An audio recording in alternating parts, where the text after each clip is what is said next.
the Tiger King Part 5.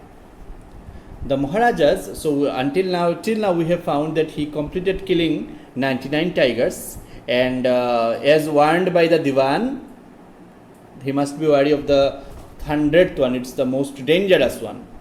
Clear?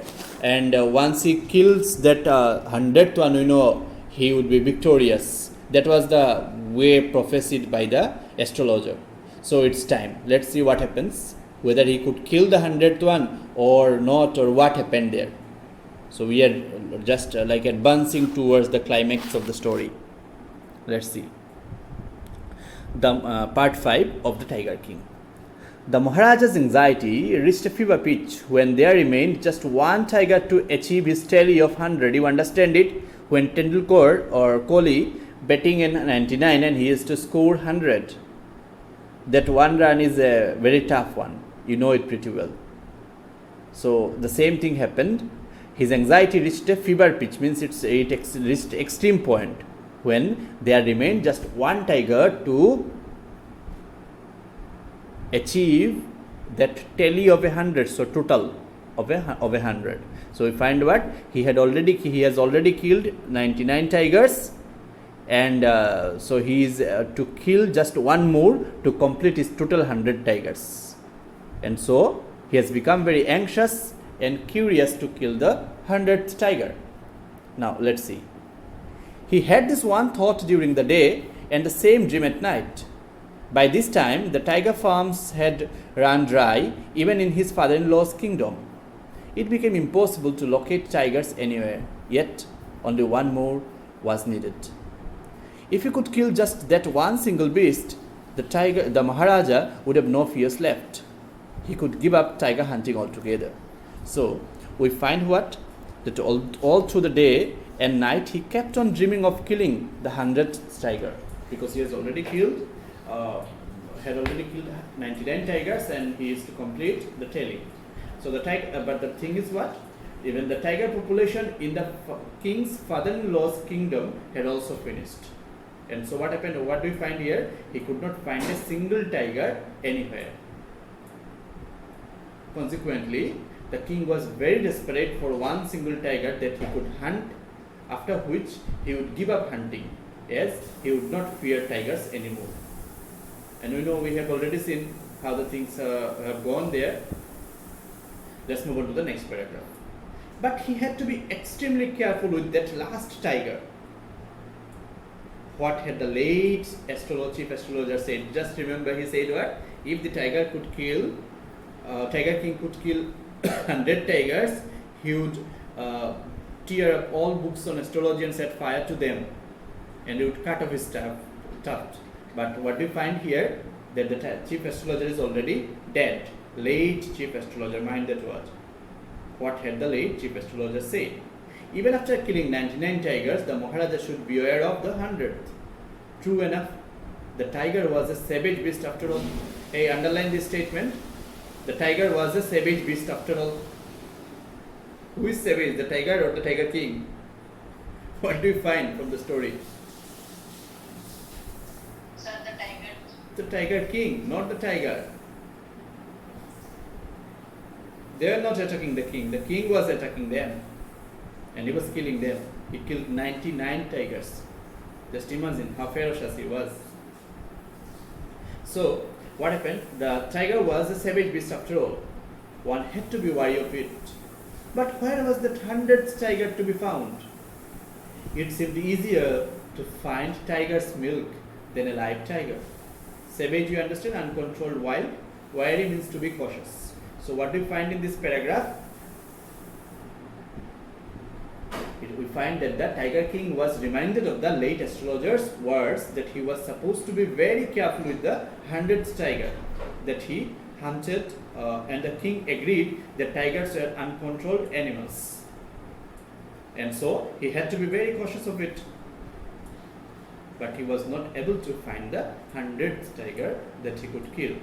And here again we find the writer creating humor by saying that it was easier to find tiger's milk in the kingdom rather than an alive tiger. Thus, the Maharaja was sunk in gloom. But soon came the happy news which dispelled the gloom. In his own state, sheep began to disappear frequently from a hillside village. Now, what you find here, gloom means darkness, and here it means sadness. Okay, when you say gloomy, it means dark. And dispelled means removed.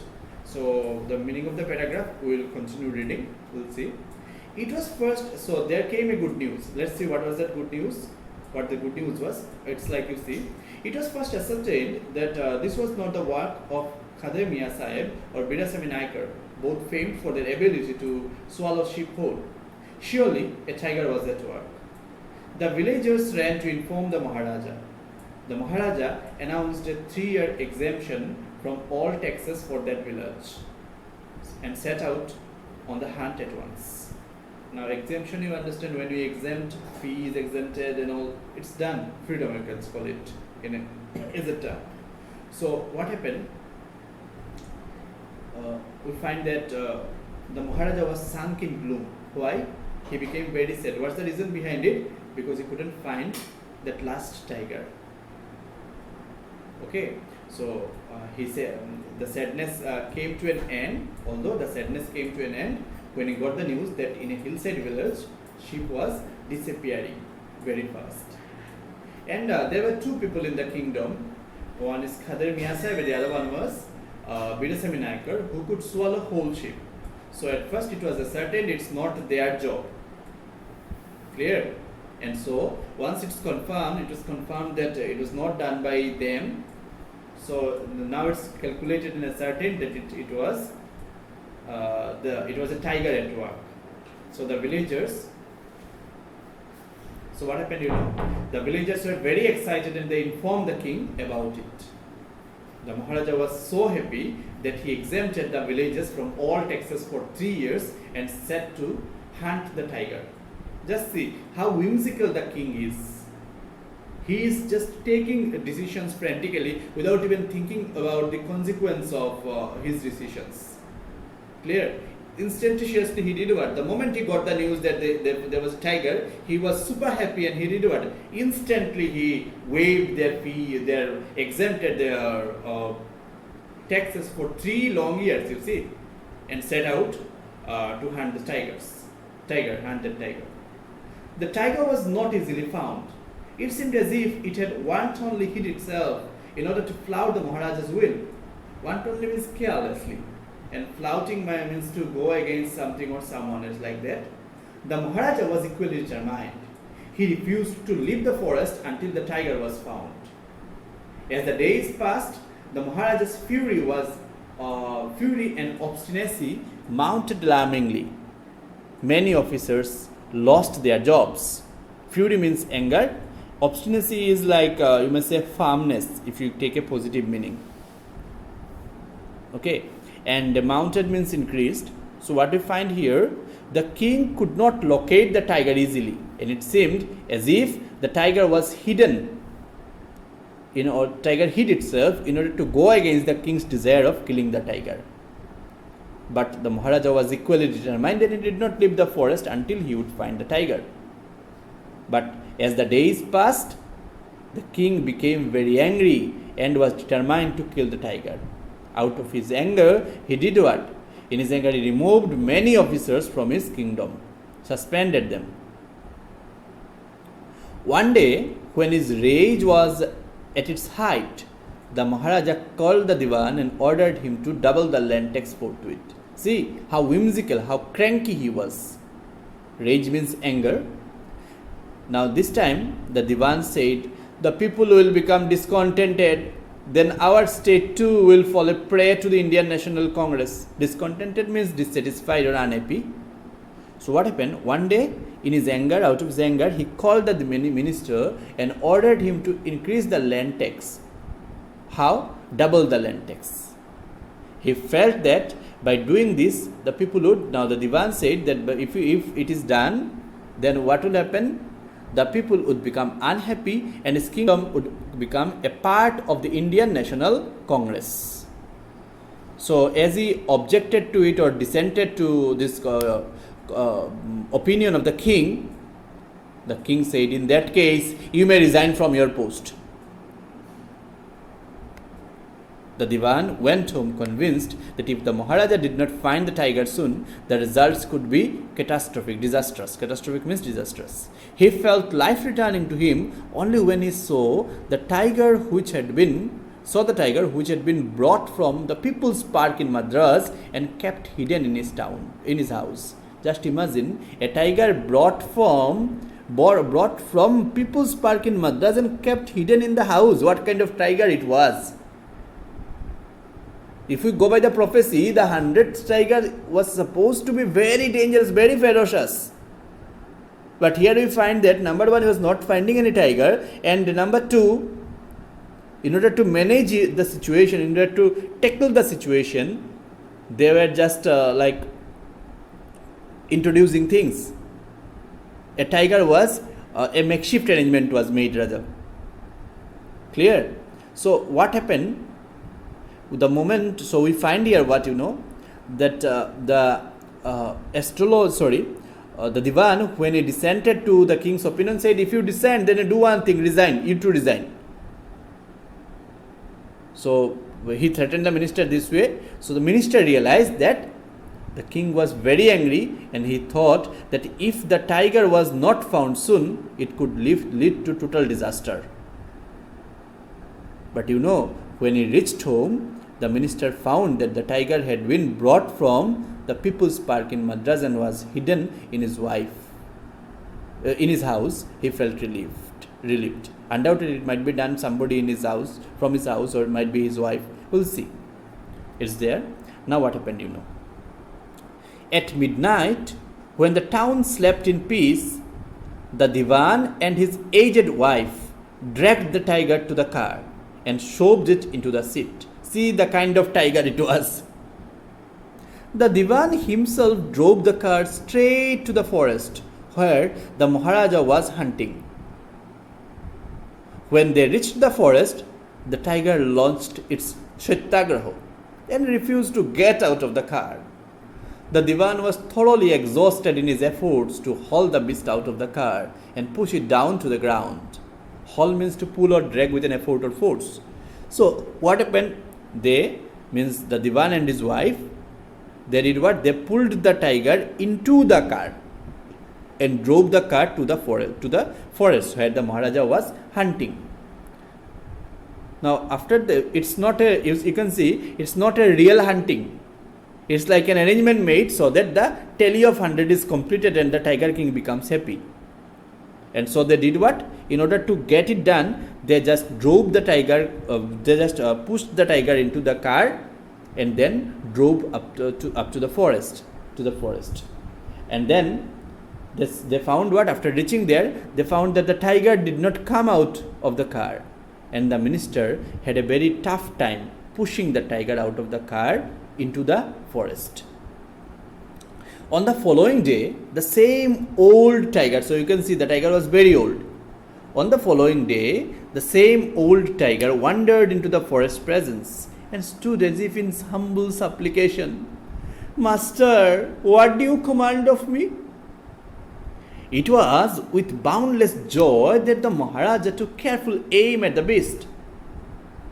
The tiger fell in a crumpled heap. So we find what? That the next day, when it was left in the forest, so next day that old tiger was spotted by the Maharaja. He was super happy, very happy to see the 100th tiger, and he aimed at the tiger. The tiger fell down as if it had been shot dead by the king. It was there as if the tiger looked at him and said, "Oh master, order me, what do you want?" It was not ferocious, it was so aged that it found it tough to move even. It was about to die, like that.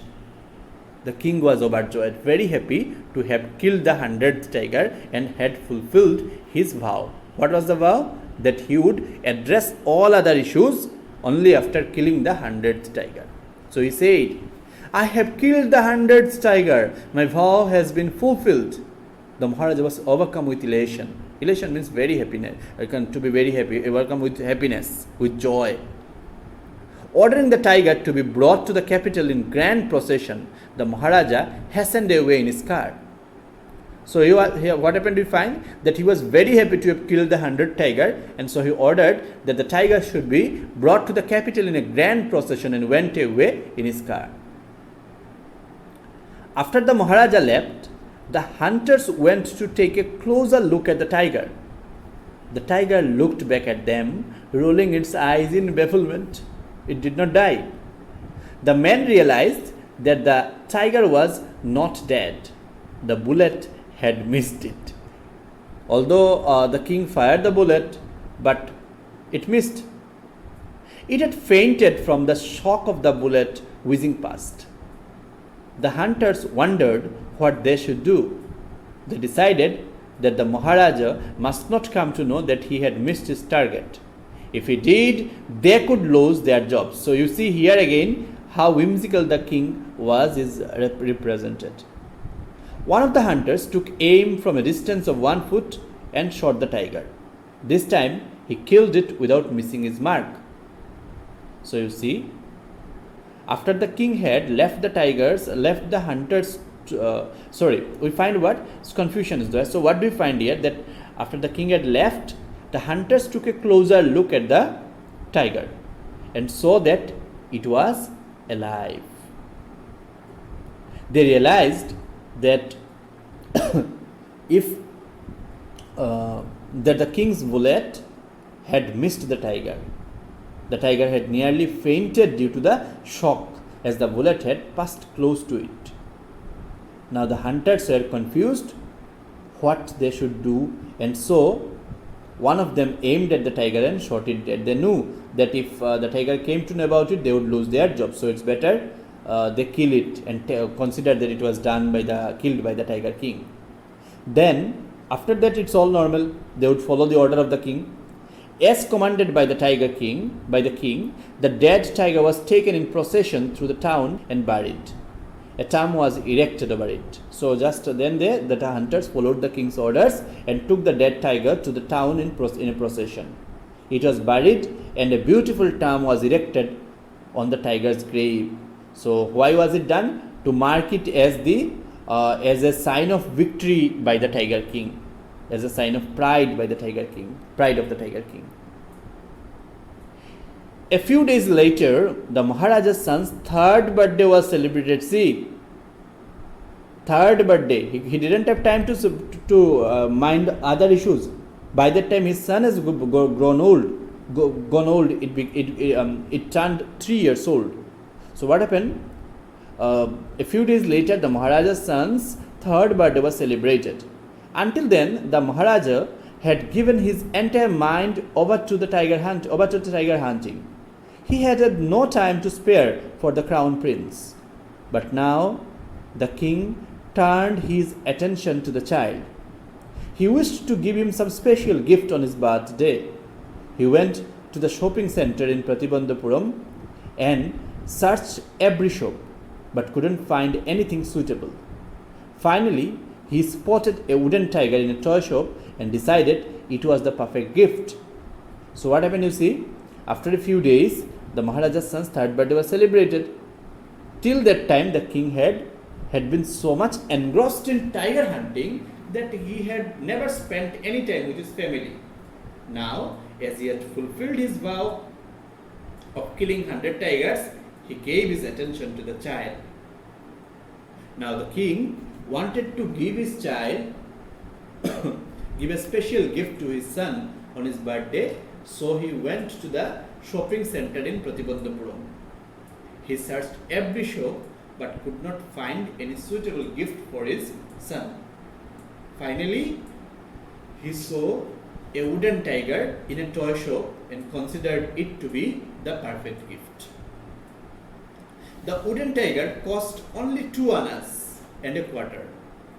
But the shopkeeper knew that if he quoted such a low price to the Maharaja, he would be punished under the rules of the emergency. So he said, "Your Majesty, this is an extremely rare example of craftsmanship. A bargain at 300 rupees. Okay, it says the term is what? 2 annas. You understand anna? 1 rupee is equal to 16 annas.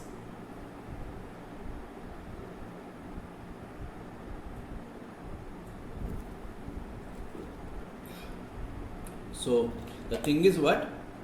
The wooden tiger, like 13 annas, you may call it 13 paisa.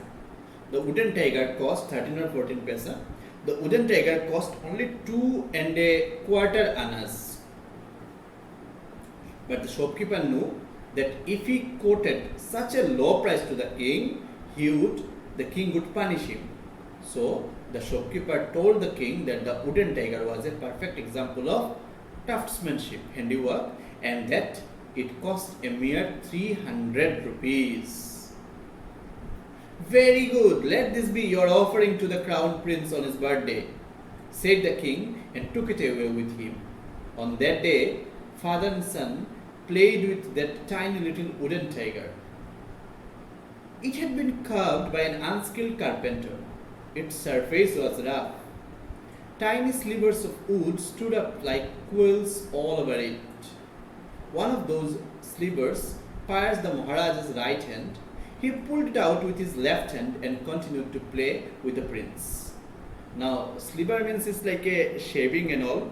So what happened? A small, you must have seen rough surface of wood. So what happened, the king was very happy and he said that this was the shop owner's gift to the crown prince. You see how nonsense the king was. He went there to buy something for to gift his own son. He went to the shop and the shopkeeper said that this is a product, it is like that. He didn't buy it because the shopkeeper said he is subject, so he has got every right to take anything from them. And he took it. He took the wooden tiger with him. The king, and after that, what happened? The king and his son played with that wooden tiger. Now the thing is what we know it. So it was a very cheap work. It was actually made by an unskilled carpenter, and so it had tiny shavings of wood pricking out of it. One of those shavings pierced the Maharaja's right hand. Now the Maharaja did what? It pierced the Maharaja's right hand. The Maharaja pulled it out and continued to play with the king. Now, what happened? Let us see. He continued to play with the king.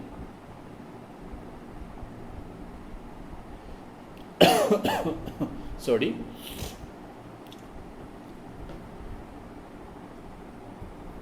Play with the prince.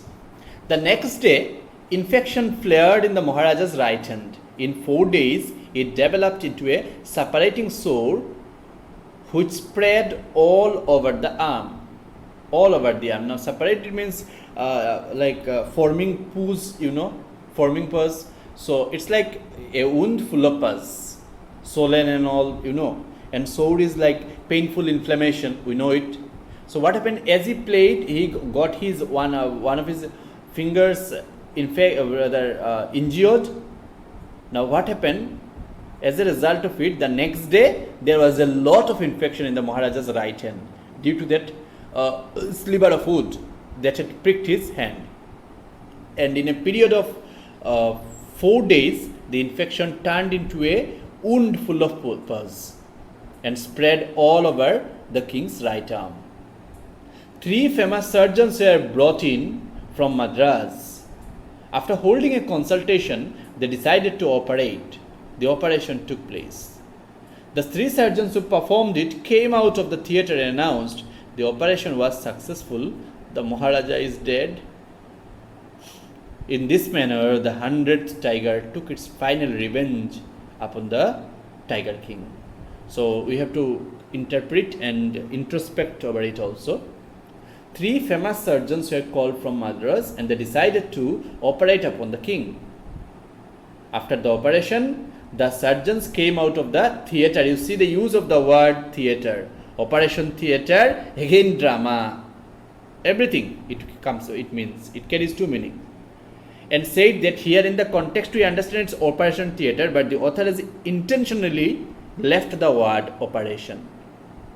He used the word theatre and said that the operation was successful and the Maharaja was dead.